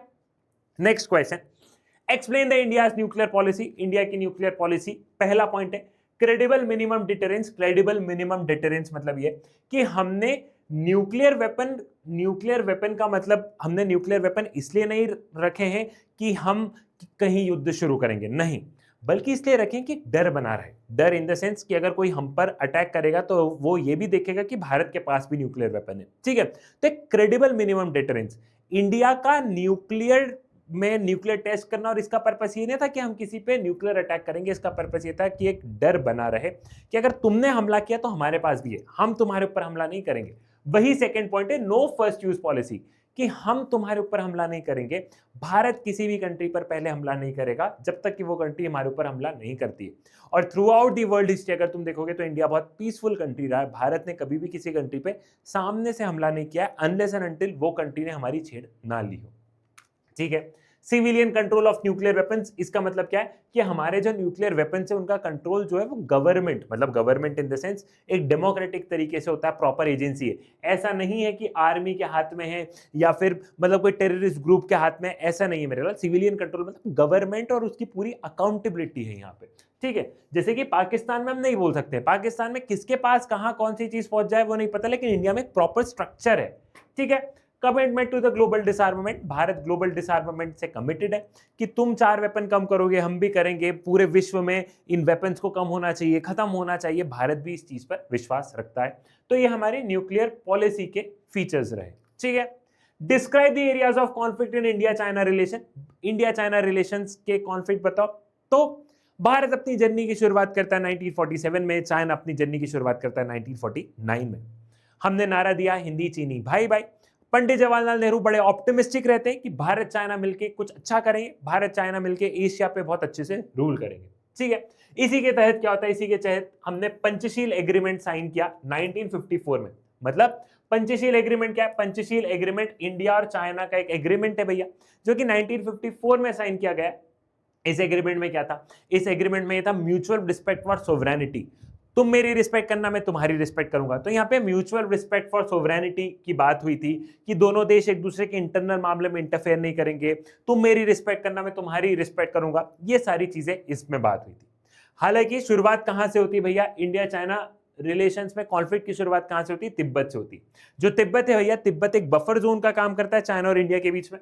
अगर हम मैप को बहुत ध्यान से देखें तो यहाँ पे अगर चाइना है तो ये यहाँ पे चाइना है, तो यहाँ पे तिब्बत, चाइना और यहाँ इंडिया। तो ये जो तिब्बत है ये क्या करता है, ये बफर जोन का काम करता है दो कंट्री के बीच का। तिब्बत एक ऑटोनॉमस एरिया था जिसको कि चाइना ने क्या किया, चाइना ने अपने कब्जे में एकदम ऐसे हथिया लिया। और जब चाइना ने ऐसा किया तो इंडिया बड़ा अनईजी सा हो गया। इंडिया को ऐसा लगा कि चाइना ऐसा क्यों कर रहा है, मतलब तिब्बत से लगा हुआ फिर भारत है, कि चाइना ऐसा क्यों कर रहा है, तो थोड़ा सा इंडिया की गवर्नमेंट के अंदर एक अनईजीनेस आया। ठीक है, इसके बाद में हम लोग देखते हैं 1957 से लेकर 1959 तक चाइना ने क्या किया, अक्साई चीन वाले एरिया पे कुछ कुछ रोड्स बनाने स्टार्ट किए, कुछ कुछ रोड बनाने स्टार्ट किए। इंडिया बार बार चाइना से बोलते रहा तुम पीछे हटो, चाइना ने हमारी एक बात नहीं सुनी, तो यहां से अपना बॉर्डर कॉन्फ्लिक्ट स्टार्ट हो गया। ठीक है भैया, अब यहां पे हमने क्या देखा, अब हमने देखा कि चाइना ने ऑल्दो भारत से वादा किया था कि हम तिब्बत को चाइना में ले रहे हैं, लेकिन तिब्बत को हम ऑटोनॉमी देंगे। ऑटोनॉमी देंगे मतलब कि Tibet is a part of China, लेकिन तिब्बत अपने हिसाब से अपने आप को गवर्न करे, अपने हिसाब से वहां की सरकार होगी। लेकिन वो ऑटोनॉमी उन्होंने नहीं दी। और तिब्बत के जो हेड थे, तिब्बत के जो रिलीजियस हेड थे, क्योंकि तिब्बत में बुद्धिज्म ज्यादा फॉलो होता है, दलाई लामा ने पॉलिटिकल असाइलम, मतलब दलाई लामा ने भारत सरकार से शरण मांगी कि मुझे तुम्हारे देश में आ जाने दो, नहीं तो चाइना मुझे मार देगा। भारत सरकार ने क्या किया, भारत सरकार ने उनको शरण दे दी। और इसी के तहत चाइना ने भारत पर आरोप लगाया। चाइना ने क्या आरोप लगाया भारत पे, कि तुम हमारे मामले में इंटरफेयर कर रहे हो, साथ ही साथ तुम एंटी चाइना एक्टिविटी को प्रोवोक कर रहे हो। इसके तहत हम लोग देखते हैं भैया कि 1962 में क्या होता है, 1962 में हमने देखा कि चाइना दो एरिया से क्या करता है, चाइना दो एरिया से अटैक करता है भैया। ठीक है, दो एरिया से कैसे अटैक करता है, पहला तो हो गया अक्साई चीन वाला एरिया, जो लद्दाख वाला एरिया, और दूसरा जो है अरुणाचल प्रदेश वाला एरिया। इसको उस समय नॉर्थ ईस्टर्न फ्रंटियर एजेंसी बोलते थे। तो चाइना इन दो एरिया को क्लेम भी करता है। और चाइना ने क्या किया, चाइना ने सबसे पहले यहां पे अटैक किया, नॉर्थ ईस्टर्न फ्रंटियर एजेंसी वाले उसमें अटैक किया, जिसमें कि अरुणाचल प्रदेश आसाम प्लेन तक चाइना की आर्मी आ चुकी थी। दूसरा उन्होंने नेक्स्ट मंथ उन्होंने दूसरा अटैक कहां पे किया, अक्साई चीन वाले एरिया में, जम्मू एंड कश्मीर में किया। ऑल्दो चाइना ने कुछ समय बाद नॉर्थ ईस्टर्न स्टेट से अपनी फोर्सेस को विड्रॉ कर लिया, और जहां पे उनकी फोर्सेस पहले खड़ी थी, जहां पे उनकी आर्मी पहले खड़ी थी, वहीं पे चली गई। लेकिन अक्साई चीन वाला एरिया अभी भी चाइना के हिस्से में इलीगली ऑक्यूपाइड है, और यहां से हमारे बीच में कॉन्फ्लिक्ट स्टार्ट हुआ। ठीक है, तो ये पूरा का पूरा क्या था, ये पूरा का पूरा कॉन्फ्लिक्ट मैंने तुम्हें ब्रीफ सा समझा दिया है। Explain the areas of tension in Indo Pakistan. India Pakistan में क्या टेंशन है, इनके बीच की टेंशन वाली बात क्या है। ठीक है भैया, तो हमारे बीच में टेंशन की शुरुआत हुई थी मेरे लाल 1947-48 से, जब प्रॉक्सी वॉर हुआ था। प्रॉक्सी वॉर का मतलब क्या है, कि हमने देखा कि पाकिस्तान ने क्या किया, पाकिस्तान ने जम्मू एंड कश्मीर में अपनी ट्राइबल पॉपुलेशन को भेजा। जम्मू एंड कश्मीर उस समय प्रिंसली स्टेट हुआ करता था। महाराजा हरि सिंह क्या थे, महाराजा हरि सिंह वहां के राजा थे। महाराजा हरि सिंह वहां के राजा थे। पाकिस्तान की इच्छा थी कि कश्मीर को पाकिस्तान में जोड़ लिया जाए, तो पाकिस्तान ने क्या किया, अपनी ट्राइबल पॉपुलेशन भेजा। पाकिस्तान को ऐसा था कि ट्राइबल पॉपुलेशन वहां पे डिस्टर्बेंस क्रिएट करेगी और धीरे से पाकिस्तान में जम्मू एंड कश्मीर चले जाएगा। महाराजा हरि सिंह भारत के पास में आए, भारत में उन्होंने इंस्ट्रूमेंट ऑफ असेशन साइन किया।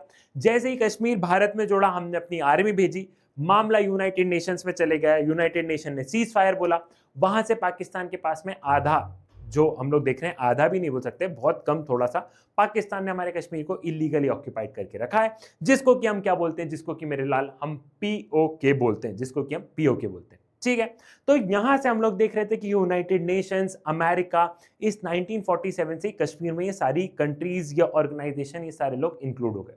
अगला वॉर हमारा कहां पे हुआ, अगला वॉर हुआ भैया हमारा 1965 में, जहां पे कि पाकिस्तान ने क्या किया, जहां पे कि पाकिस्तान ने गुजरात के रन ऑफ कच्छ में अटैक किया। दूसरा अटैक उन्होंने कहां पे किया, दूसरा अटैक उन्होंने कश्मीर में किया।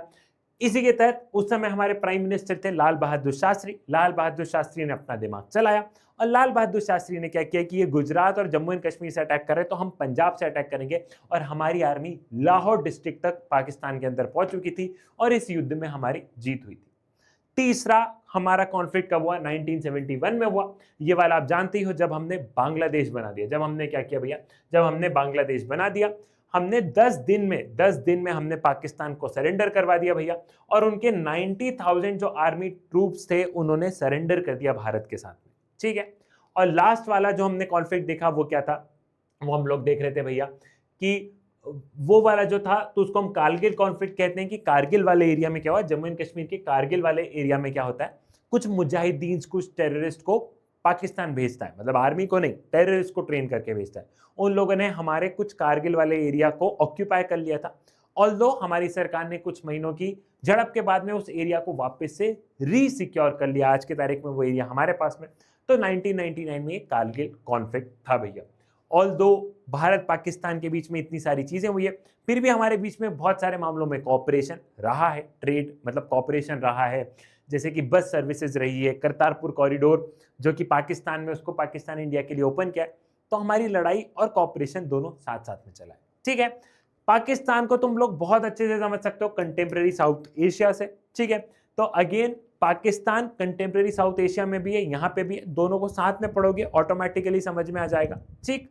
क्लियर है, पाकिस्तान से सवाल आना तय है क्योंकि वो कंटेम्प्रेरी साउथ एशिया में भी है, यहाँ पे भी है, तो एक सवाल आएगा ही आएगा।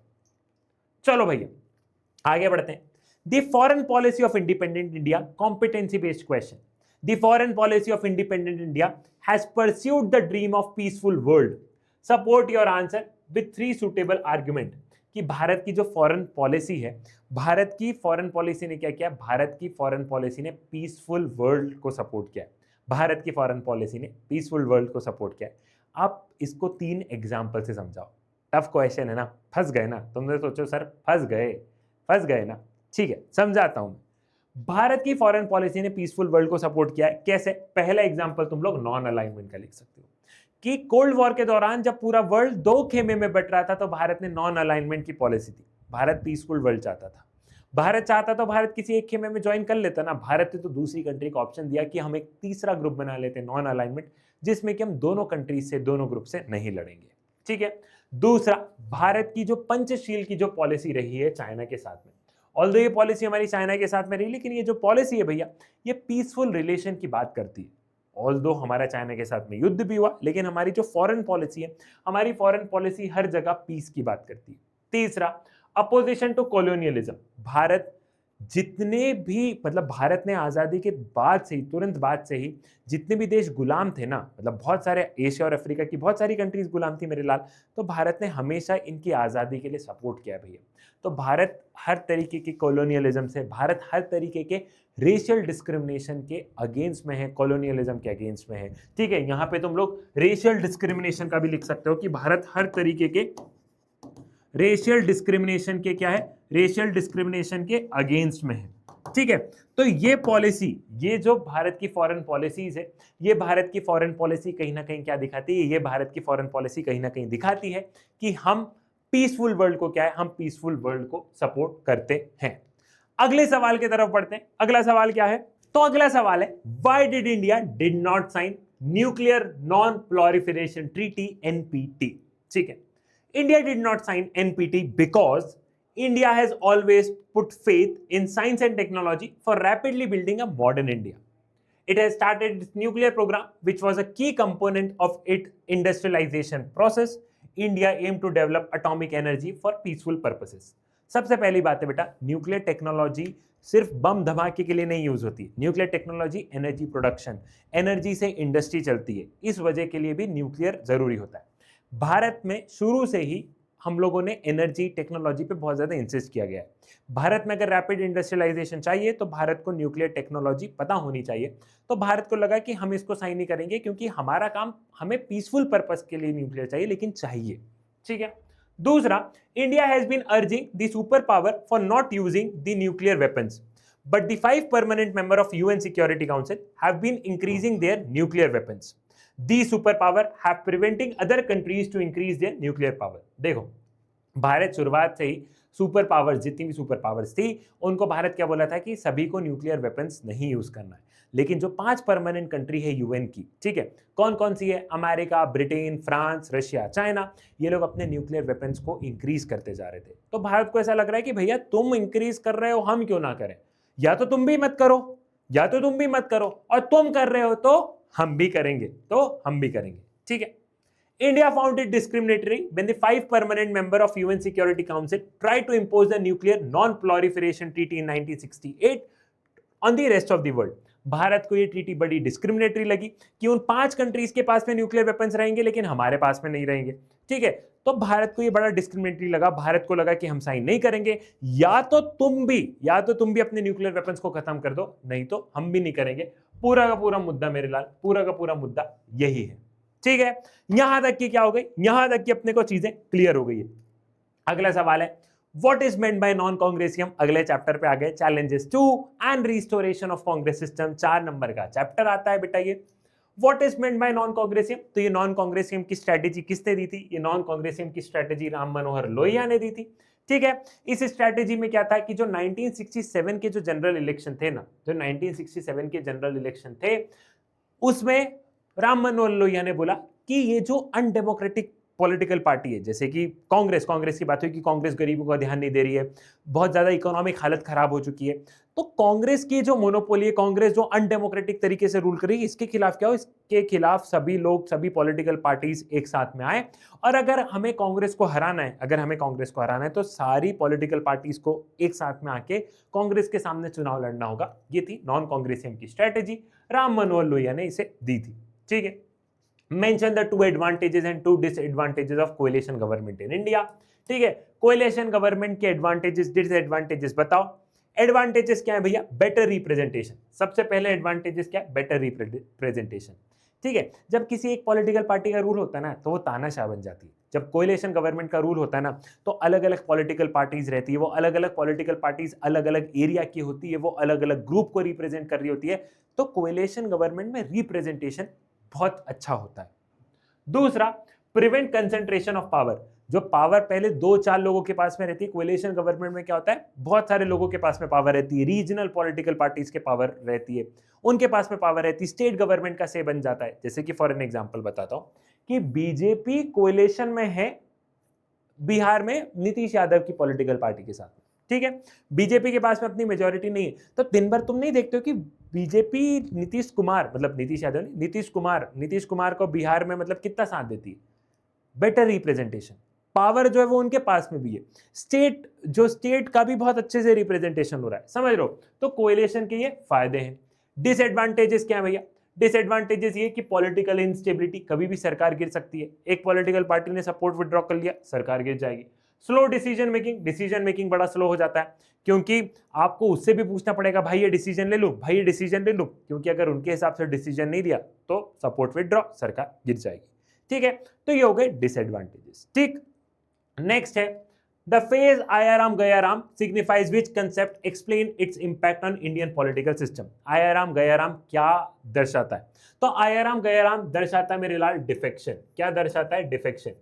डिफेक्शन मतलब क्या होता है? डिफेक्शन मतलब होता है कि तुमने चुनाव लड़ा किसी और पॉलिटिकल पार्टी के चेहरे पर, किसी और पॉलिटिकल पार्टी की टिकट पर, और फिर तुमने क्या किया? फिर तुमने पॉलिटिकल पार्टी बदल ली। एक एग्जांपल, मैं आज चुनाव लड़ रहा हूं कांग्रेस से, मैं चुनाव जीत गया, चुनाव जीतने के बाद में चले गया बीजेपी में, तो लोगों के साथ छलावा हुआ ना, मैंने तो लोगों से कांग्रेस बोला था, अब चुनाव जीतने के बाद उसमें चले गया हूं, तो ये हो गया डिफेक्शन। क्या पॉलिटिकल पार्टी बदल लेते हो चुनाव जीतने के बाद?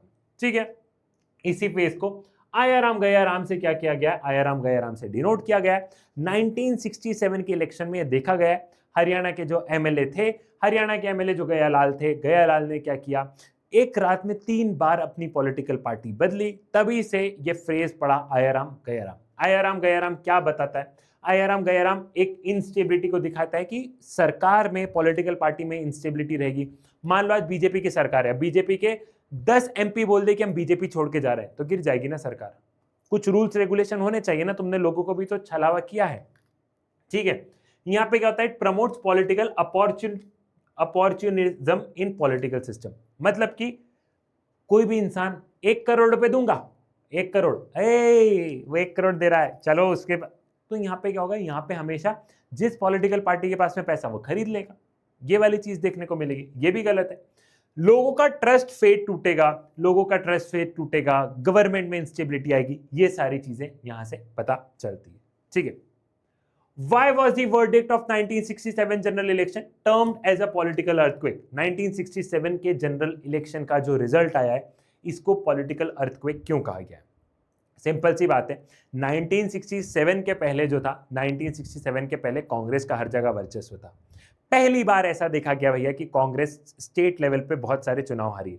ऑल्दो सेंट्रल गवर्नमेंट कांग्रेस की बन गई थी, इंदिरा गांधी प्रधानमंत्री बनी थी, लेकिन बहुत सारे स्टेट गवर्नमेंट क्या हुए? बहुत सारे स्टेट गवर्नमेंट में कांग्रेस की सरकार चली गई थी। एक बात कही जाती है, बात क्या कही जाती है कि अगर आप दिल्ली से लेके हावड़ा तक ट्रेन में जाओगे तो एक भी कांग्रेस रूल्ड स्टेट नहीं मिलेगा, एक भी ऐसा स्टेट नहीं मिलेगा जहां पे कांग्रेस की सरकार हो। 1967 के जनरल इलेक्शन में आया राम गया राम देखा गया। 1967 के जनरल इलेक्शन में नॉन कांग्रेसियम देखा गया। 1967 का जनरल इलेक्शन पहला इलेक्शन ऐसा था जिसमें पंडित जवाहरलाल नेहरू नहीं थे। ठीक है, ये चीज अपने को क्लियर हो गई। यहां पे तुम एक सवाल मेरी तरफ से होमवर्क में तुम्हें प्रिपेयर करना है। एक सवाल इस चैप्टर का मेरी तरफ से तुम्हें होमवर्क में प्रिपेयर करना है, वो क्या है? Presidential election 1969। ठीक है, प्रेसिडेंशियल इलेक्शन होमवर्क में इसलिए दे रहा हूं, तुम 10 मिनट में एक बार देखोगे प्रेसिडेंशियल इलेक्शन 1969, ये और प्रिपेयर कर लेना। इसके अलावा इस चैप्टर से कोई सवाल नहीं आएगा। ठीक है, अगले उसमें बढ़ते हैं। The crisis of democratic order वाले चैप्टर पे आ गए हैं। ठीक है, the crisis of democratic order वाले चैप्टर पर आ गए। ठीक, सवाल क्या है? What were the primary socio-political catalysts that led to the Janata Party's landmark success in 1977 general election? इतना सारा भारी भरकम शब्द क्यों लिखा है? Competency based. ठीक है भाई साहब, अगर देखो कई बार चीजें समझ में नहीं आती ना, तो चीजें हिंदी में भी लिखी रहती है। तुमको ऐसा लगता है कि इंग्लिश मीडियम वाले बच्चे वो हिंदी वाली चीज नहीं पढ़ते, लेकिन मैं बताता हूँ, जब मुझे चीजें समझ में नहीं आती थी, मैंने इंग्लिश में क्वेश्चन पढ़ा, फिर हिंदी में पढ़ा। हिंदी में और डिफिकल्ट था, लेकिन फिर से इंग्लिश में पढ़ा, फिर से हिंदी में पढ़ा, तो चीजें समझ में आ जाती है। 2-3 बार क्वेश्चन को पढ़ोगे ना मेरे लाल, समझ में आएगा। पेशेंस, 2-3 बार अगर क्वेश्चन को पढ़ोगे ना, तो क्या होगा, तुम्हें चीजें समझ में आएगी ही आएगी। ठीक, सवाल कुल मिला के यहाँ पे ये है कि 1977 के जनरल इलेक्शन में जनता पार्टी क्यों जीती। ठीक है, जनता पार्टी क्यों जीती? तो 1977 का जनरल इलेक्शन जो था वो इमरजेंसी के बाद वाला इलेक्शन था। दिखती सी बात है, जनता पार्टी को जीतना ही था। ठीक है, दूसरा हम लोग क्या देख रहे थे कि सारी अपोजिशन पार्टीज ने एक नई पॉलिटिकल पार्टी बना ली थी, जनता पार्टी। तो एक तरफ कांग्रेस थी, दूसरी तरफ जनता पार्टी थी। लोगों के पास ज्यादा ऑप्शन नहीं थे। बहुत सारे कांग्रेस के भी बड़े बड़े लोग जैसे जगजीवन राम वगैरह, ये सब लोग भी धीरे से जनता पार्टी में आ गए थे। ठीक है, ये जो चुनाव था, ये चुनाव डेमोक्रेसी के नाम पे लड़ा गया कि एक तरफ कांग्रेस, दूसरी तरफ सेफ डेमोक्रेसी। तो जनता पार्टी को यहाँ पर जीतना ही जीतना था। ये जो चुनाव था, ये डिक्टेटरशिप वर्सेस डेमोक्रेसी के बीच का चुनाव हो गया था। इंदिरा गांधी को डिक्टेटर बताया गया, इनको डेमोक्रेटिक पार्टी बताया गया। इन्होंने ऐसी छवि प्रेजेंट की। ठीक, तो इनको जीतना ही जीतना था। ठीक है, why is the period of emergency also referred to as a period of constitutional crisis? Explain. Period of emergency को पीरियड ऑफ कॉन्स्टिट्यूशनल क्राइसिस क्यों कहा जाता है? क्या करना है भाई साहब, अपने को यहां पर एक्सप्लेन करना है। ठीक है, तो सबसे पहले भैया यहां पे हम लोगों ने देखा है कि बहुत सारे चेंजेस लेके आई सरकार। क्या चेंजेस लेके आई? कि तुम prime minister, president, vice president का इलेक्शन कोर्ट में नहीं लेके जा सकते हो। ये कैसे भी चुनाव जीते हो, तुम कोर्ट में नहीं लेके जा सकते हो, पहला। दूसरा, यहां पर लोकसभा 5 साल की होती है, लेकिन लोकसभा का टेन्योर 5 साल से 6 साल कर दिया। कॉन्स्टिट्यूशनल क्राइसिस मतलब कॉन्स्टिट्यूशन में बहुत सारे बदलाव, कॉन्स्टिट्यूशन से छेड़खानी की गई इमरजेंसी के दौरान। ठीक है भाई साहब, ये चीज हो गई। लोगों से फंडामेंटल राइट्स छीने गए। ठीक है, इमरजेंसी के दौरान लोगों के पास फंडामेंटल राइट्स नहीं रहेंगे। 42nd कॉन्स्टिट्यूशनल अमेंडमेंट आया। 42nd कॉन्स्टिट्यूशनल अमेंडमेंट में क्या था? मतलब 42nd कॉन्स्टिट्यूशनल अमेंडमेंट ने हमारे कॉन्स्टिट्यूशन को बहुत ज्यादा बदलने की कोशिश की। सिर्फ इतना ध्यान रखना है, 42nd अमेंडमेंट ने हमारे कॉन्स्टिट्यूशन को बहुत ज्यादा बदलने की कोशिश की। यहां से जुडिशियल रिव्यू, मतलब इमरजेंसी के दौरान आप जुडिशरी में केस लेके भी नहीं जा सकते हो, जुडिशरी आपका केस भी नहीं सुनेगी, चाहे तुम्हारी फंडामेंटल राइट क्यों नहीं वॉयलेट हो। ये भी इसी दौरान हुआ। लोगों को जेल में डाला था प्रिवेंटिव डिटेंशन लॉ के तहत। लोगों को क्या किया जा रहा था? लोगों को जेल में डाला जा रहा था, प्रोटेस्ट नहीं करने दिया जा रहा था। पूरे कॉन्स्टिट्यूशन का मतलब हम ऐसा कहना है कि कॉन्स्टिट्यूशन का जो एसेंस था वो सरकार ने खत्म कर दिया था। क्लियर है? अगला सवाल, discuss the reason that led to the declaration of emergency 1975। Emergency क्यों लगाई थी? ठीक है, क्यों इमरजेंसी लगाई थी? सबसे पहले इकोनॉमिक कॉन्टेक्स्ट, अपने देश की हालत बहुत ज्यादा खराब होती जा रही थी, महंगाई बढ़ती चली जा रही थी, लोगों के पास में खाने की चीजें नहीं थी, प्राइस मतलब फ्यूल के प्राइजेस, खाने के प्राइजेस क्या हो रहे थे? बहुत स्पीड से क्या हो रहे थे मेरे लाल? बहुत स्पीड से बढ़ते चले जा रहे थे। सरकार का और जुडिशरी का कॉन्फ्लिक्ट चल रहा था। जब भी सरकार फंडामेंटल राइट्स को, जब भी सरकार डीपीएसपीस को इंप्लीमेंट कर रही थी, तो किसी ना किसी का फंडामेंटल राइट वॉयलेट हो रहा था। गवर्नमेंट ने यहाँ पे अपनी पसंद के जज को सीजीआई बना दिया था। तो जो जुडिशरी और जो सरकार के बीच में जो सेपरेशन होना चाहिए वो सेपरेशन नहीं रहा था। राजनारायण की जो पिटीशन थी जो इलाहाबाद हाई कोर्ट में गई और इलाहाबाद हाई कोर्ट ने जो इंदिरा गांधी के अगेंस्ट में डिसीजन दिया कि इंदिरा गांधी को अपनी सीट और प्राइम मिनिस्टर का पद खाली करना पड़ेगा वो। और उस समय जो जयप्रकाश नारायण का टोटल रिवॉल्यूशन था, parliament, march on to the parliament, जो इतना बड़ा प्रोटेस्ट था, ठीक है, जो अपोजिशन प्रोटेस्ट कर रहा था, इस सारी वजह से इंदिरा गांधी को लगा कि इमरजेंसी लगा देनी चाहिए। इन्हीं पॉइंट को आप एक्सप्लेन कर दोगे। अगर ये 4 नंबर में आया तो, और 2 नंबर में आया तो इन्हीं कोई 2 पॉइंट को एक्सप्लेन कर दोगे, और 4 नंबर में आया तो इन्हीं को आप एक्सप्लेन कर देंगे। ठीक है, क्लियर। फिर देखो अगला सवाल, What lessons that can be learned from emergency? हम इमरजेंसी से क्या सीखते हैं, इमरजेंसी से क्या लेसन्स हमने लर्न किए। पहली चीज मेरे लाल, पहली चीज, भारत से कभी भी डेमोक्रेसी नहीं जा सकती है। ठीक है, कुछ लोग, मतलब यहां पे मैंने ऐसा लिखा है कि कुछ लोगों ने कहा कि इमरजेंसी के दौरान भी भारत में डेमोक्रेसी थी, इमरजेंसी के दौरान भी भारत में डेमोक्रेसी थी, ऐसा कुछ लोगों का मानना और कुछ लोगों का मानना नहीं थी। लेकिन एक चीज क्लियर है, इमरजेंसी हट गई, भारत से डेमोक्रेसी नहीं जा सकती है। जो लोग हैं ना, भले ही तुमने इमरजेंसी लगा दी, लोग फिर भी प्रोटेस्ट कर रहे थे। हमने देख रहे थे वो अखबार वाले खाली पन्ना छोड़ दे रहे थे, लेकिन इंदिरा गांधी को सरेंडर नहीं कर रहे थे। तो एक चीज क्लियर थी कि भारत से कभी डेमोक्रेसी तो नहीं जा सकती, चाहे सरकार कैसी भी हो। दूसरी चीजें, जो हमारे कॉन्स्टिट्यूशन में जो एम्बिग्यूटीज थी, एम्बिग्यूटीज मतलब हमारे कॉन्स्टिट्यूशन में जो हम लोग बोल रहे थे ना कि थोड़ी सी, अपन बोलते हैं कि थोड़े से लूप होल्स जो थे वो लूप होल्स पकड़ में आ गए। जैसे कि हमने देखा कि पहले इंटरनल इमरजेंसी कैसे लगती थी, पहले इंटरनल इमरजेंसी हम लोग देख रहे थे कि कैसे भी लग सकती थी, लेकिन अब इंटरनल इमरजेंसी कैसे लगेगी, आर्म्ड रिबेलियन अगर किसी ने हथियार उठा लिए तो। पहले इंटरनल इमरजेंसी डिस्टर्बेंसेस से लगती थी, अब डिस्टर्बेंस तो कैसा भी डिस्टर्बेंस हो सकता ना, एक बस को आग लगा दी, डिस्टर्बेंस हो गया। अब अगर इमरजेंसी लगनी है तो आर्म्ड रिबेलियन, अब लोग जब हथियार उठाएंगे, एकदम मारने आ जाएंगे, तभी इमरजेंसी लगेगी। तो हमारे कॉन्स्टिट्यूशन के जो लूप होल्स थे, उस लूप होल्स को ठीक किया गया, एक लेसन ये था। दूसरा हमने ये सीखा कि भारत से डेमोक्रेसी नहीं जा सकती है, भारत में लोगों को अपनी फंडामेंटल राइट्स, अपनी सिविल लिबर्टीज की और कदर होने लग गई। ठीक है, तो ये वाली चीज भी आपको यहां पर क्लियर हो गई है, ये वाली चीज भी आपको यहां पर क्लियर हो गई है। ठीक, ये चीज यहां पे क्लियर हुई। अगले चैप्टर की तरफ बढ़ते हैं। देखो ये जो सवाल करवा रहा हूं, इन्हीं में से सवाल आएगा मेरे लाल, या तो सवाल ऐसे आ जाएगा, ये सवाल ऐसे आएगा, लेकिन सवाल आएगा ऐसे ही। जैसे कि क्राइसिस ऑफ डेमोक्रेटिक ऑर्डर में इमरजेंसी क्यों लगी, इमरजेंसी के दौरान क्या हुआ, और इमरजेंसी से आपने क्या सीखा, बस इतना अपने को ध्यान रखना है। ठीक है, नेक्स्ट क्वेश्चन, अगले क्वेश्चन की तरफ बढ़ते हैं, और अगला चैप्टर आ गया है रीजनल एस्पिरेशन, इंपॉर्टेंट चैप्टर है। ठीक है, The Assam movement was a combination of cultural pride and economic backwardness. Explain. ठीक है, कॉम्पिटेंसी बेस्ड क्वेश्चन है। ठीक है, कि आसाम मूवमेंट जो था वो कल्चरल प्राइड, मतलब अपने कल्चर को लेके भी, मतलब अपने कल्चर को बचाने के लिए, साथ ही साथ इकोनॉमिक बैकवर्डनेस। तो देखा जाए भैया तो कल्चरल प्राइड वाला मामला क्या है, यहाँ पे ये बोला गया है कि 1971 का जब वो बांग्लादेश वाला वॉर हुआ था, तो बांग्लादेश से बहुत सारे लोग भाग के कहाँ पे आ गए थे, बांग्लादेश से बहुत सारे लोग भाग के आसाम में आ गए थे। अब जो आसाम के अपने लोग थे वो माइनॉरिटी में हो गए, उनका कल्चर माइनॉरिटी में हो गया, और ये लोग जो थे ये मेजॉरिटी में हो गए। ठीक है, ये लोग मेजॉरिटी में हो गए, इनके पास सारी की सारी चीजें, आधार कार्ड वगैरह सब कुछ था। ठीक है, दूसरा क्या है, दूसरा यहाँ पे इकोनॉमिक बैकवर्डनेस बताया। ठीक है, इकोनॉमिक बैकवर्डनेस मतलब कि आसाम में पहले से, मतलब वहां पे टी प्लांटेशन और सारी चीजें हैं, लेकिन उसके बावजूद भी वहां पे रिसोर्सेज वगैरह होते भी वहां पे इतनी अमीरियत नहीं है। ठीक है, इतनी अमीरियत नहीं है।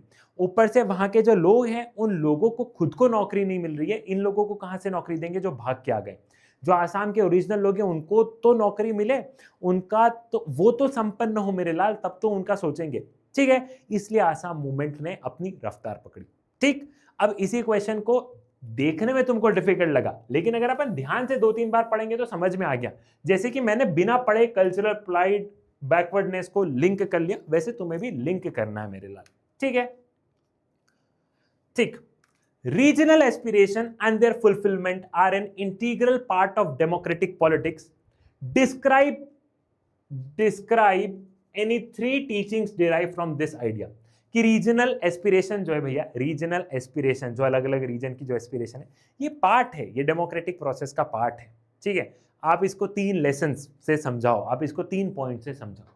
ठीक है, so the expression of regional issue is not an unusual phenomena और outside the grammar of democratic politics. देखो यहाँ पे यही बताया गया कि जो रीजनल एस्पिरेशन और रीजनल इशू वाली बात है, कोई अनडेमोक्रेटिक नहीं बेटा, ये हर जगह होता है। श्रीलंका में तुमने देखा कि तमिल्स लड़ रहे थे, इंडिया में तुमने केस देखा, ब्रिटेन में तुम लोग केस देखते हो। तो जहाँ जहाँ डेमोक्रेसी है ना, वहाँ वहाँ पर्टिकुलर रीजन कुछ अपनी डिमांड को लेके, पर्टिकुलर रीजन के लोग कुछ अपनी डिमांड को लेके कुछ ना कुछ लड़ रहे होंगे। तो it is not an undemocratic, ये पार्ट है भैया, ये डेमोक्रेटिक प्रोसेस का पार्ट है। लोग प्रोटेस्ट करेंगे, लोग अपनी डिमांड रखेंगे और सरकार उनकी डिमांड को सुनेगी। जितनी उनकी डिमांड वाजिब है, मतलब जितनी उनकी डिमांड सही है, वो डिमांड उतनी फुलफिल कर दी जाएगी, जो सही नहीं है वो फुलफिल नहीं की जाएगी।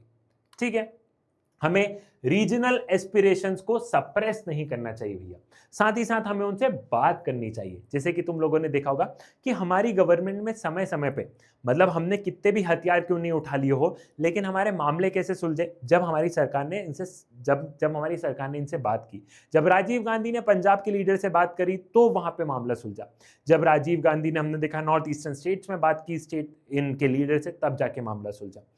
तो इन रीजनल एस्पिरेशन को आप सप्रेस मत करो, प्रोटेस्ट वगैरह करें, आप डायलॉग करो। बातचीत से क्या होता है, बातचीत से सोल्यूशन निकलता है। Suppression is not the solution, आपको नेगोशिएशन करना होगा। साथ ही साथ हमें एक चीज समझनी होगी, पावर शेयरिंग समझनी होगी भैया। अगर आपको डेमोक्रेसी में आप तानाशाही नहीं चला सकते हो, आपको उनके साथ में मिलके, आपको जो रीजनल पॉलिटिकल पार्टी है, रीजनल लोग हैं, उनके साथ में मिलके पावर शेयर करनी होगी। ठीक है, मेन गवर्नमेंट होती है सेंट्रल गवर्नमेंट, लेकिन आपको लग रहा है कि वहां पे डिमांड उठ रही है, वहां पे लोग प्रोटेस्ट कर रहे हैं, तो रीजनल लेवल की पावर आप उनको दे सकते हो ना। तो जब आप उनके साथ में पावर शेयर करोगे ना, तो उनको अपनी इंपॉर्टेंस फील होगी, तब उनको लगेगा कि हाँ, सरकार हमारी सुनती है। मेन पावर आप अपने पास में रखो, लेकिन आप जब उनके साथ में रीजनल लेवल की पावर शेयर करोगे ना, वो उतने में भी खुश हो जाएंगे। क्लियर है? ठीक है भाई साहब, अगले क्वेश्चन की तरफ बढ़ते हैं।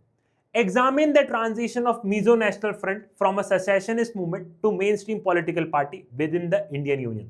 जो मीजो नेशनल फ्रंट था, वो पहले अलग होने की बात कर रहा था। ठीक है, हम लोग यहाँ पे देख रहे थे कि यहाँ पे अलग होने की बात हो रही थी भैया, लेकिन बाद में वही मीजो नेशनल फ्रंट एक मेन स्ट्रीम पॉलिटिकल पार्टी बन गया। और आज हम लोग देख रहे हैं कि यहाँ पे चीजें मिजोरम में काफी बढ़िया से चल रही है। इस पूरे फिनोमेना को एक्सप्लेन करो।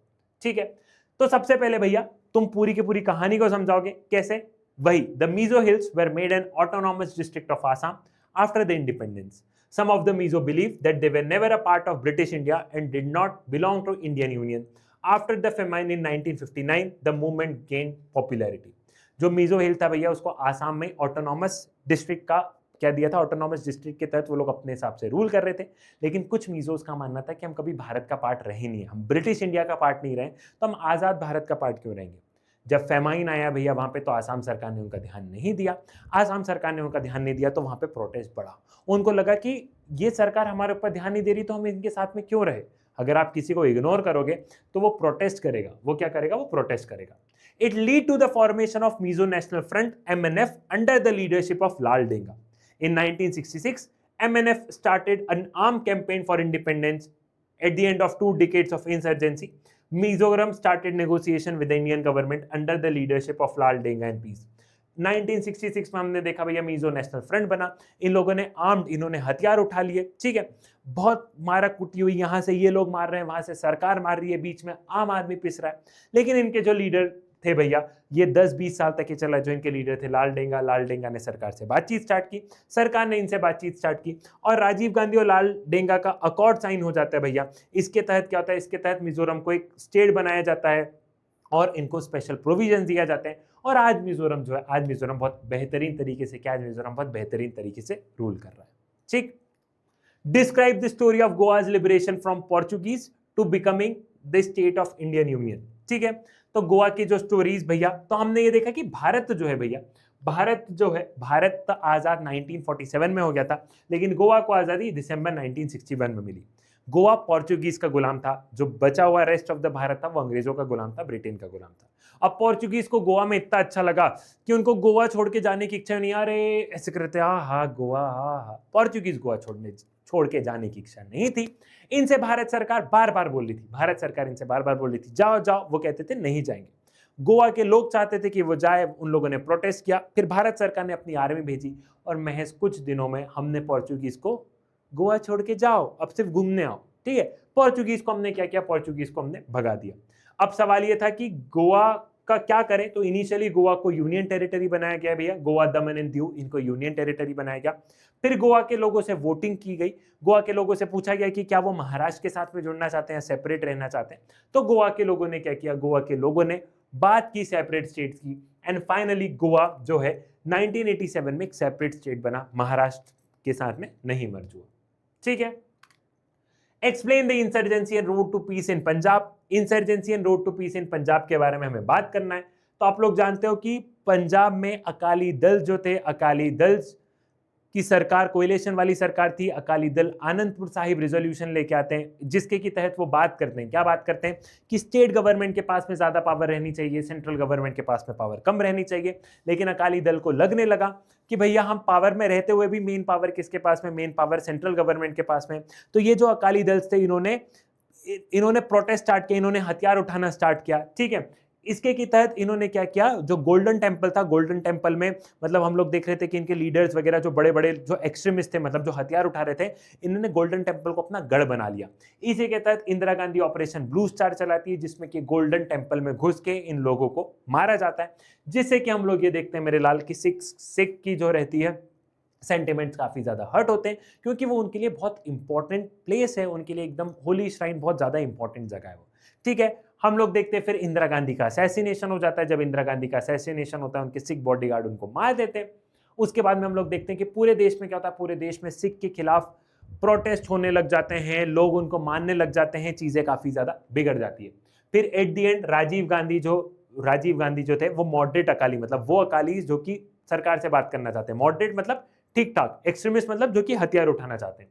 राजीव गांधी ने, जो उनके लीडर थे लोंगवाल, उनसे बात की और राजीव गांधी ने इनसे एग्रीमेंट साइन किया। एग्रीमेंट साइन करने के बाद में चीजें धीरे धीरे सुधरी और हम लोगों ने देखा कि इन द ईयर 2000 और लेट 1990s से ही पंजाब में चीजें सुधरी है।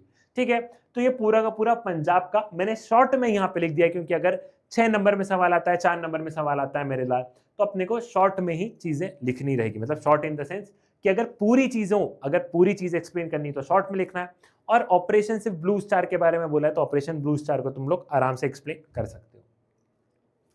Describe the internal politics of Jammu and Kashmir after the independence. Internal politics Jammu and Kashmir की बताओ।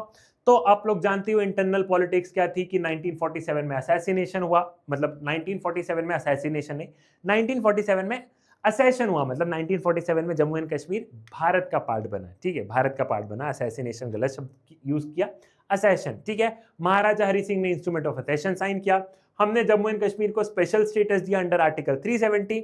हम लोगों ने देखा कि शुरुआत में वहां पे शेख अब्दुल्ला की सरकार थी। शेख अब्दुल्ला ने क्या किया, शेख अब्दुल्ला ने बहुत सारे लैंड रिफॉर्म्स वगैरह लेके आए। फिर कांग्रेस ने इनको हाउस अरेस्ट रख दिया, इनकी सरकार को गिरा दिया। वहां के लोगों को लगने लगा कि जो सेंट्रल गवर्नमेंट है वो हमें डेमोक्रेसी, सेंट्रल गवर्नमेंट हमें डेमोक्रेसी नहीं दे रही है, तो वो लोग इंसर्जेंसी, मतलब वहां पे लोग प्रोटेस्ट करने लग गए। पाकिस्तान ने उस चीज को उत्साया, पाकिस्तान ने बहुत सारे टेररिस्ट भेजे, इंसर्जेंसी हुई, हथियार उठाए गए। लेकिन फाइनली 2019 में वहां आर्टिकल 370 को क्या किया, आर्टिकल 370 को वहां से रिमूव कर दिया गया। इंपॉर्टेंट क्वेश्चन है, एक बार कर लेना मेरे लाल। ठीक है, एक बार कर लेना। बढ़ते हैं अपने last and the most important chapter, recent development in Indian politics. यहां से सवाल मेरे लाल आना ही आना है। जरा इस चैप्टर को समझते हैं। तो पहला सवाल इस चैप्टर का जो है वो है, trace the emergence of BJP as a significant force in Indian politics since 1980s। ठीक है, तो हम लोग देख रहे थे कि बीजेपी जो है वो जनता पार्टी के ही जो जनता पार्टी में जो भारतीय जनसंघ के लोग गए थे, वही जनता पार्टी से वापस से अलग होकर बीजेपी बनाते। ठीक है, इनिशियली जो बीजेपी रहती भैया, इनिशियली बीजेपी गांधीयन सोशलिज्म की आइडियोलॉजी पे लोगों के सामने उतरती है, लेकिन उसमें सक्सेस उनको काफी कम मिलती है। इसके बाद में वो अपनी आइडियोलॉजी चेंज करके हिंदुत्व की आइडियोलॉजी के साथ में बीजेपी उतरती है। अर्बन मिडिल क्लास के वोटर्स को वो लोग बहुत ज्यादा इन्फ्लुएंस करते हैं और वहां से उनकी पॉपुलैरिटी स्टार्ट होती है।